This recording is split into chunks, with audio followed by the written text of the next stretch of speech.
waa tahay cali siyaasi cali guray haddaan intaasi ka nimaadno hawshaa dekeda iyo dhiibweel iyo madaarkaba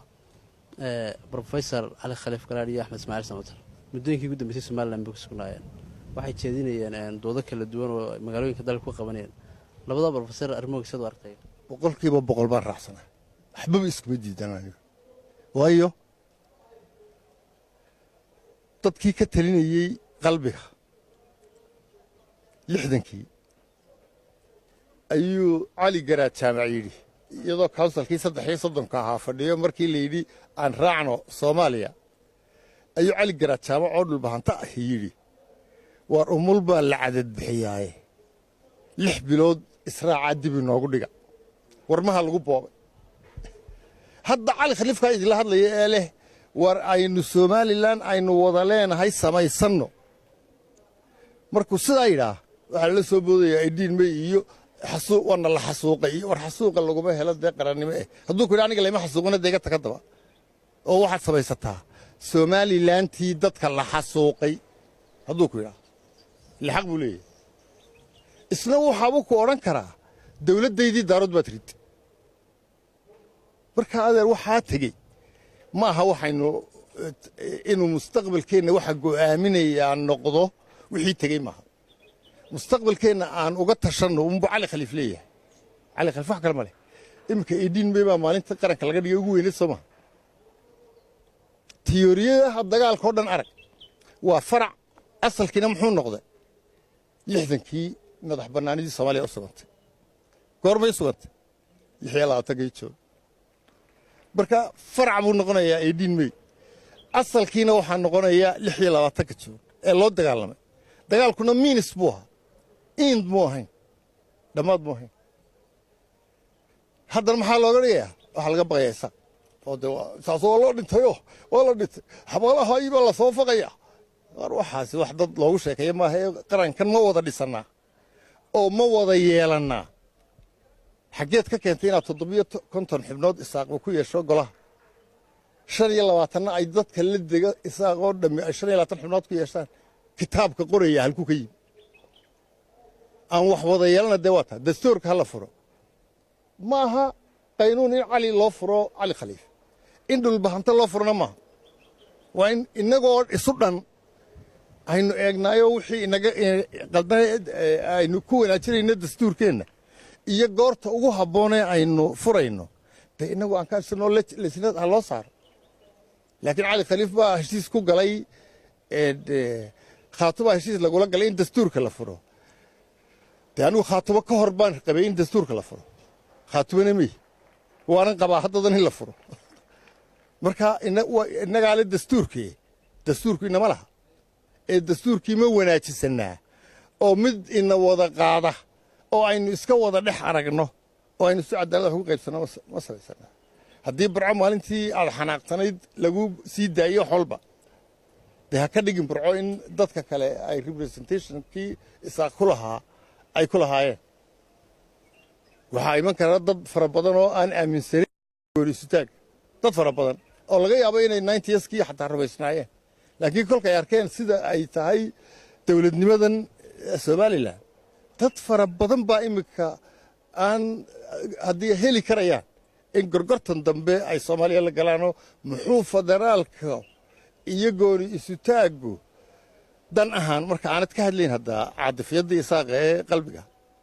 jacaylkiiyo nacaybka markaanad ka hadlayn xamar dooni mayno markaan taa ka hadlay eed caqli ka xisaabtamayso anigu haddii aan arkayo wax u dhaamo gooni isutaagga noocaan aan arkaya ah een guri hadhin ee wax walba la iibsaday ee cadaaladdeeda sidan tahay daadeer wixii aan siyaad barre ku diiday wax ka xun anigu gooni istaag dee ku qaadan maayo oo ku taageeri maayo dee oo aniga laygu odhan maayo xabaalaha dadka ku jira iyo lafaha kaygu odhanayaana hadda waa kii dilayba ee isaaq ayaa intuu haddan isaaqnimo safka ku soo mara aniga igu leeyahay marka anigu nimankaan waan raacsanahay waana niman aqoon leh waana niman madaxa doodahoodana anigu waan arkayaa halkaa ay iska seegan yihiin dadka oo waxa weeye nimanka daarood maskaxday ka taliyaan nin jecel iyo nimaan jeclaynba isaaquna qalbiguu ka taliya marka caadifyad weeye ta qalbigu ninka maskaxda ka taliyaa kolba jar buu dhigayaa isaguyo waa sax kolka cali khaliifa la yaabintee waatayaan cali maxamed yuusuf waxaa jirtaa isbeddelo kala duwan oo geeska afrika ka dhacay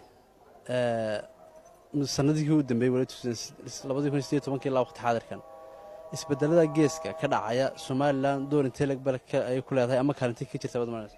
war halkay doonaysaa kaga jirtee isbeddel geeskan ka dhacaya oo somalilan geobolitical istaraatiijigeeda indhaha iska tira isbeddel ma noqonayo somalilan geeska afrika waxay kaga taallaa baabalmadab albaabkiisay ku taallaa gobolkan iyo mandaqadda isku soo jeedda ee ilaa carabta aba ahmiyad weyn oo aan ahayn tan waddaniga ah ee riijanka iyo mandaqadda iyo global abay leedahay haddii lagu xisaabtami waayo waa wax shaqaynaya maaha siyaasadda arrimaha dibadda somalilan inta badan asxaabta siyaasadda mucaaridkaa iyo bulshaduba aad baad u dhalayshaa xilligan ma la qabtaadu taa haa dhaliilo badan baa jira siyaasadda arrimaha dibadda ad aragtaa maxay dee waxa weeye kaalintii aynu ku lahayn international communitiga iyo sidii aynu qadiyadaheenna u iibin lahayn iyo sidii aynu iskaashi caalami wax uga heli lahayn wax laynala soo doonto khatarku inoo keena un mooye waxaynu innagu dadaalkeenna ku keensannaa ma jiro maxay tahay markaa taladaada siyaasadda arrimaha dibadda somalilan dee waa taa ay kuu sheegay axmed ismaaciil brofesor axmed ismaaciil letus be aggressive waa inaynu noqonnaa oo aynaan muqdisho ka doonin wadahadalka muqdisho waa inaynaan ictiraaf ka doonan waa inaynu waddo kale u marnaa oo aynu qadiyaddeenna international communitiga kaga dhaadhicin karayno waxaanan rumaysanahay anugu waxaa ka dhow oo ugu dhow in la yidhaha siyaasadda khaarijigu ay noqoto maaha aanu soomaaliya wada hadalno ha laga qaado aqoonsi ha laga qaado afti shacbiga somalilan xaq buu leeyahay madaxweyne codun buu leeyahay ka muqdisho joogay u dhashay muxuu ka yaree ra'iisul wasaare ku-xigeenkiina cod buu isna leeyahay every one of us cod buu leeyahay weliba beersantka intay goorigoor tahay haddaynaan qabannin aftidana beersantku waxaad mooddaa inuu isa soo weydaaranayaba oo anugu garan maayo maanta midnimo iyo gooniisutaa kaanu codaynayo waayo aniga waxaan ku go'aan qaadanayaa waxa dadkayga u dana ya dalkayga iyo dadkaa anugu aan ahay wixii u dan ah ayuunbaa i xukuma caadifiyad iyo gooniisutaag iyo isaaqnimo iyo hebel iyo anigu daaroodna maan necbayn siyaad barrana maan necbayne waxaan necbaa nidaam iyo cadaalad darro iyo kelitalisnimo ayaan diiday dee tii lafteedii oo ka sii xumi markay somalilan ka dhacdo miyaan iska taageeray baa ayadu qabtaa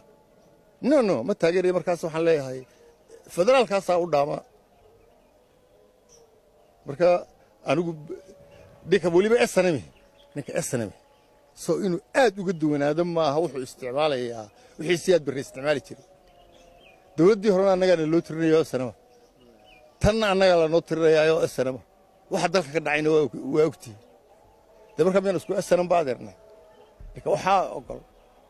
anigu waxaan leeyahay qaaxaannu wada joognay dee macnayma samaynayso waa inuu ka fogaadaa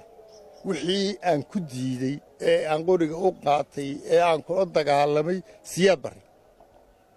hadduu koofiyad casbadan ii soo samaystoo shicibkay ku durduriyo ma sacabkaan ugu garaacaya markaa waxyaabahaasaa ku muuqda miyaad sheegaysa waxaasoo dhan way muuqdaan waxaasoo dhan way muuqdaan